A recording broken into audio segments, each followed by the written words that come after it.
My name's Sue Stewart. I'm 48 years old and I'm from Darwin in the Northern Territory.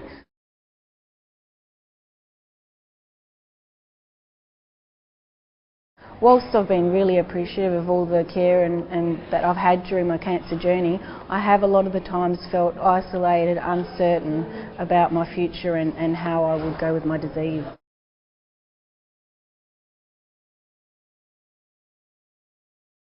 I think at times, because of the lack of research into my particular rare cancer, there have been times when doctors or maybe healthcare providers haven't actually picked up on my disease.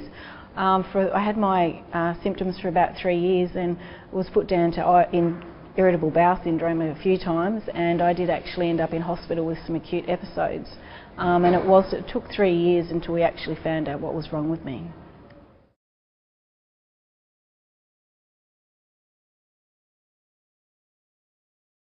For someone like me with my type of tumours, you really rely on PET scans and other diagnostic tools. And unfortunately in the Northern Territory we don't have any of those, so I had to actually travel to Adelaide in the first instance to have PET scans, and then I now go, when I travel to the Peter MacCallum Centre, then I have another PET scan down there to see the progression or see how my disease is going.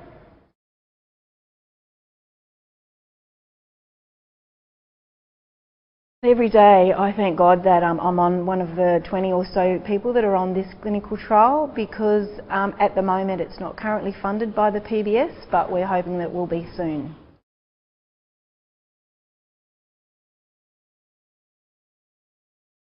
Yeah, travelling to hospitals in different states can be quite difficult and can also put a lot of financial strain on the patient and their families.